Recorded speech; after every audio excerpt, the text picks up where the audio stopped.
I went for a local walk with a vintage lens on my camera to shoot everyday scenes, mundane scenes, and go beyond documentation. I wanted to create some abstract art. This got me thinking about the huge desire in the photography community right now to want to create a film look digitally.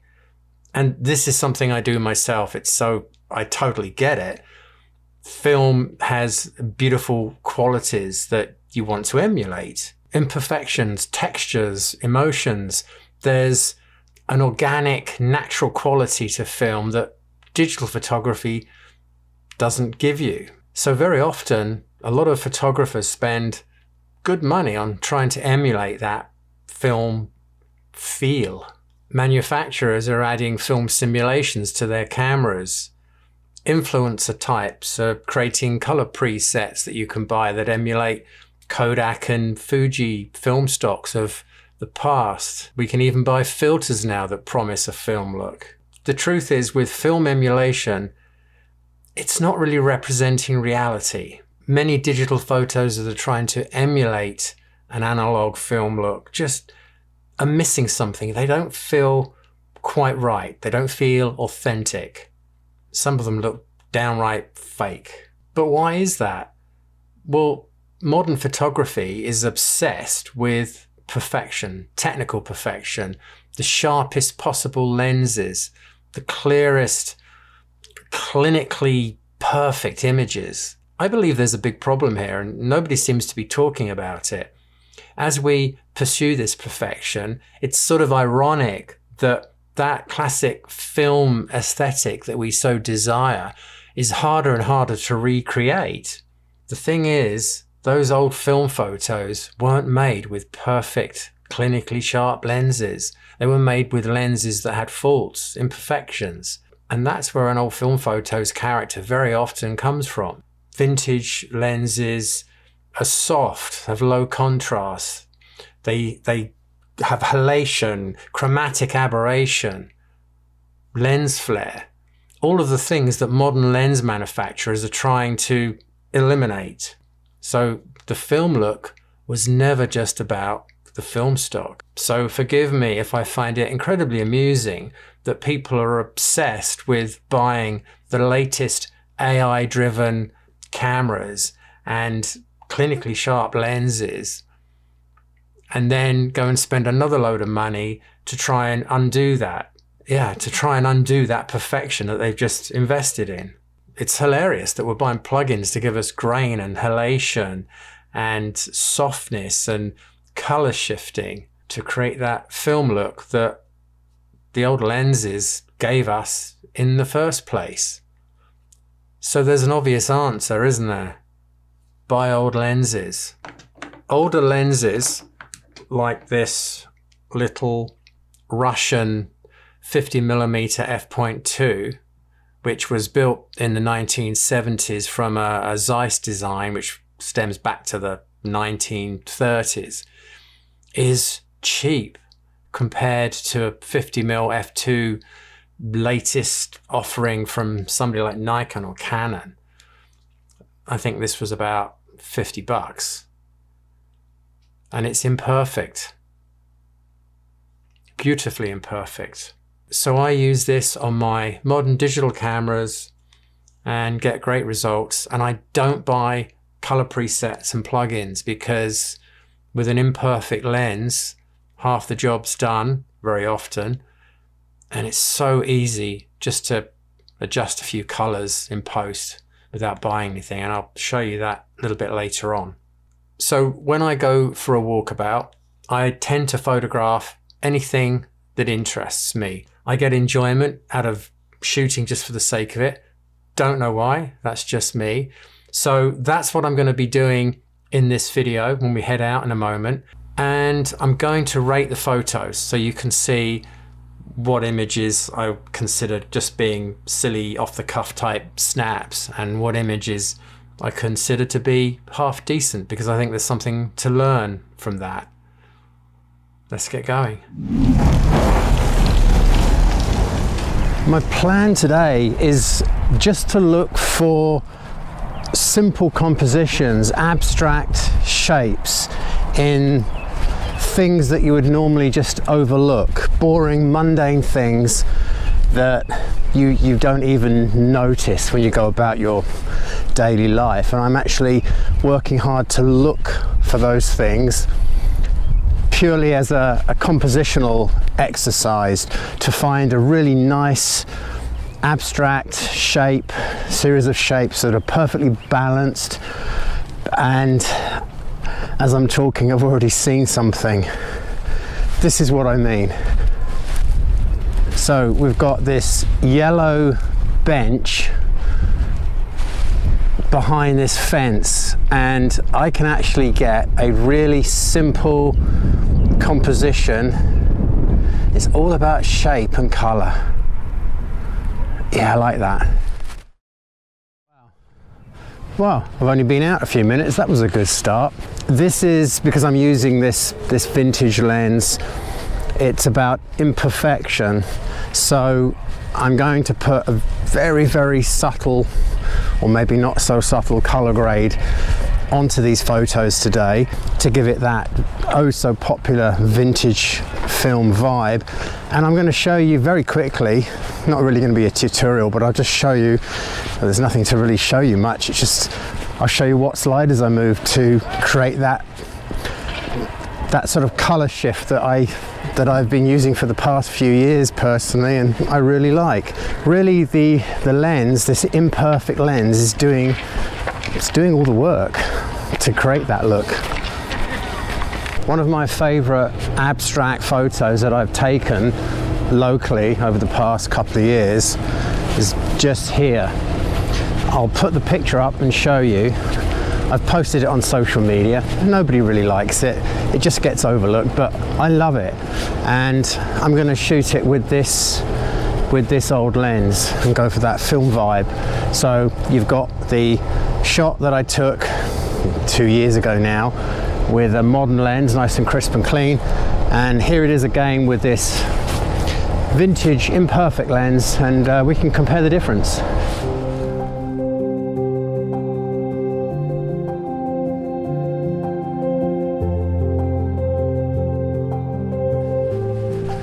If you've seen some of my videos before on this channel and you've been to my website, you'll know that I'm really a documentary photographer.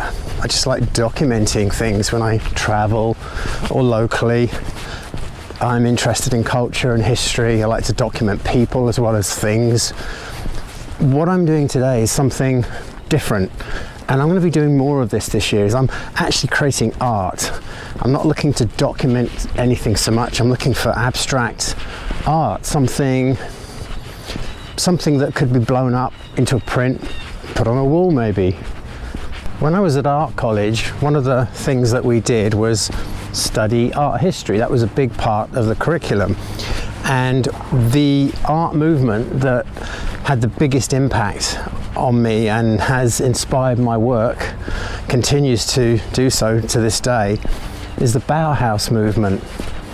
And over the last year or so, I found myself looking for compositions that are very much inspired by Bauhaus. And there was one composition, one photo in particular that started this off that I took about 18 months ago. And I posted it on Instagram. Nobody liked it. And surprisingly, recently, it started to get a lot of likes. And that's this one. That to me is a very good composition. The shapes, the relationship, the balance, the colors, everything just works. So I suppose that's what I'm doing today, is I'm continuing that, and it's become another project. Bauhaus, well, not Bauhaus, it's just abstract art project. Finding abstract beauty in the mundane, in the everyday. That's what this is about. That's what today is about. This building plot is an absolute mess, but it's also pretty cool for some abstract photos, some interesting, well-balanced compositions like this shot here with the 5 objects Let's evenly balance those across the frame.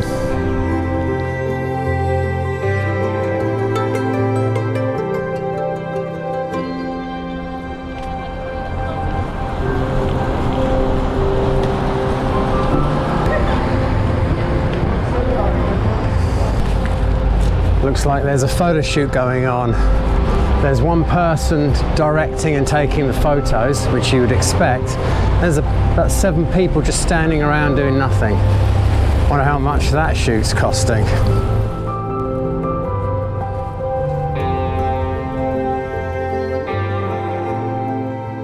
I'm completely losing track of my brief here. I'm supposed to be doing abstract, right? How easy I forget being a documentary photographer. Oh, okay, abstract. So I'm going off brief again, but for good reason. It sort of brings us back to the main point of this video really, which is that vintage film look. Another thing that we don't talk about enough with achieving that vintage look is the color palettes. Color palettes, there are certain color palettes that are associated with the 1930s, the 1950s, the 1960s, 70s. And here's a good example over here. The building is a sort of a beigey yellow color and the sky is pale blue right now. So those two colors, if I just adjust that blue a little bit, we're going to get quite a vintage vibe, film vibe to this.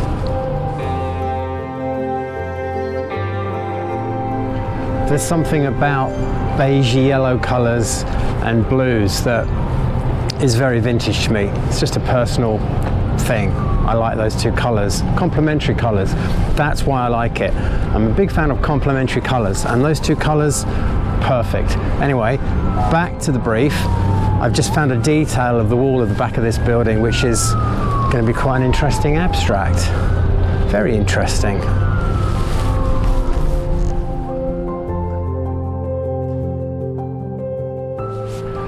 Okay, it's taken me about half an hour today to really get into my zone for thinking abstract, and now I'm 100% on it.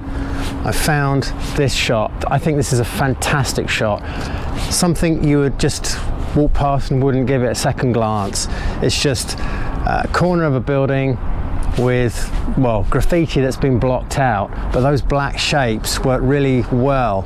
And what I can do, if I compose my shot so that the corner of the wall is on the left third of my frame, I'm positioning the little block on to the left of that and the big block to the right, so that will actually give me perfect balance.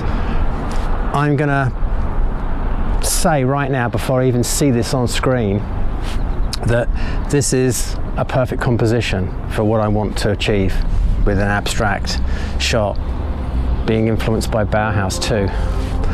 Take a look.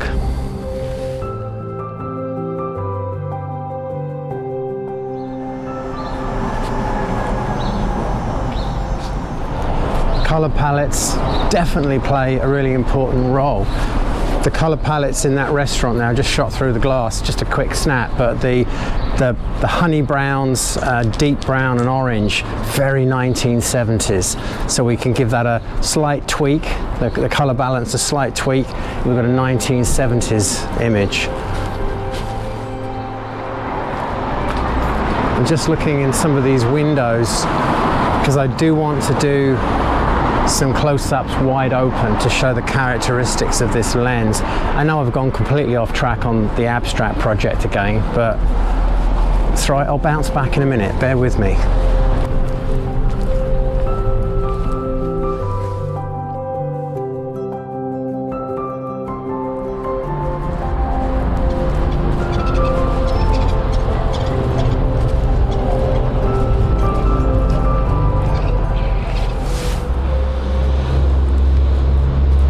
Sometimes you get lucky with color palettes. You come across a scene and everything just falls into place. And that happened to me in Barbados, about 15 years ago.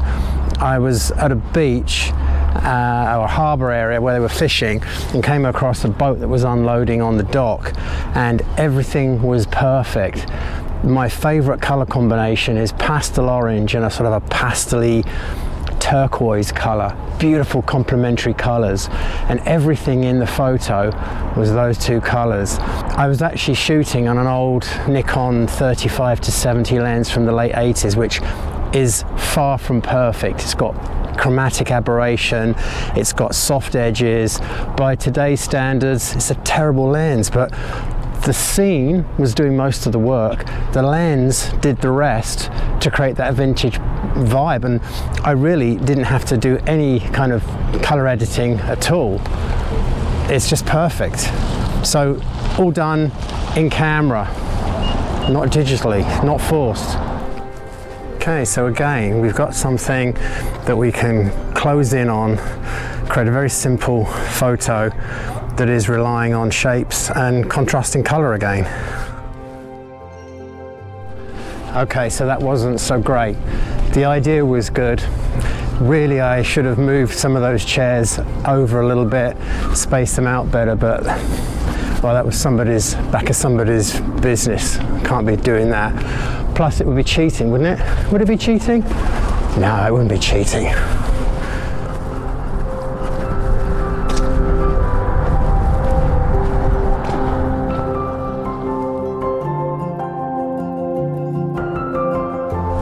That shot in that little parking space, that was the best shot of the day. I could be wrong, but I think it was. That is exactly the sort of thing that I wanted to do. I love it. It's so minimalist, so Bauhaus, that would make a great print framed on a wall. So I was here last week and I took that photo, this photo right here. I was out testing a new lens, doing a review on this lens from Seven Artisans for f-stoppers, and yeah, took that photo, and it's a modern lens, it's a new lens. It's incredibly sharp, beautiful contrast, beautiful color. What does it look like, that same shot, with this old vintage imperfect lens with very, very slight adjustments to the color? Let's take a look.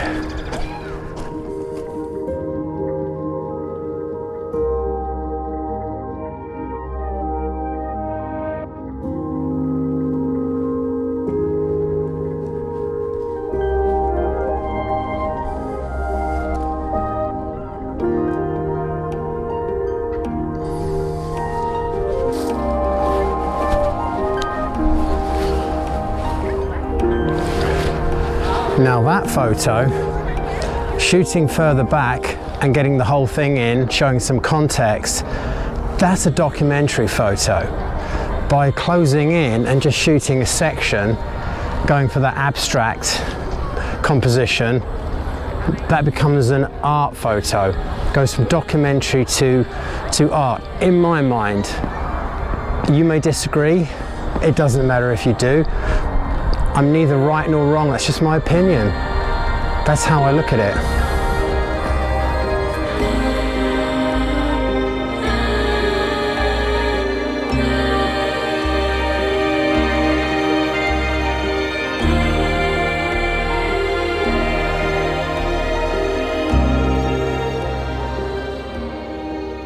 I think it's always fun to look for shapes and colours in mundane situations like that and try and make a really good, well-balanced composition from it all. It's very, very good practice, if nothing else. The images don't need to be usable. They don't need to be keepers. It's just really good practice to sharpen your composition skills. And if you do find something that's really interesting and works, you can end up with a great fine art, abstract picture to print and put on your wall.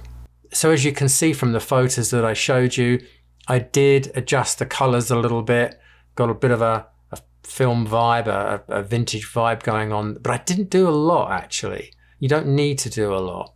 And as I also demonstrated, part of that vintage look is just finding compositions where the colors just work together, and there's a specific palette that we relate to a specific period of time, like the 1970s browns and oranges in the coffee shop that I grabbed today.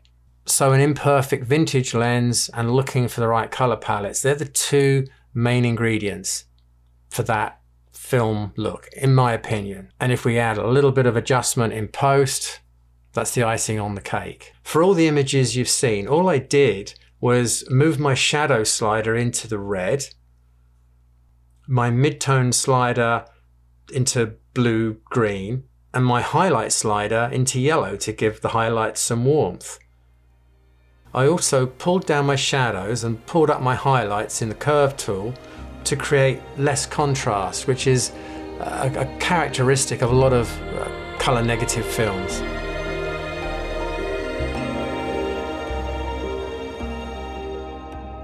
So that's it. You don't need to rely on plugins and color recipes and all of that malarkey. It's easy enough to create your own look. Just got to practice a bit, play around. So for an analog film look, start thinking about what you can do optically. That authentic film look was never about what you could do during post-processing. And that's the part almost nobody talks about. Until today. Thanks for watching.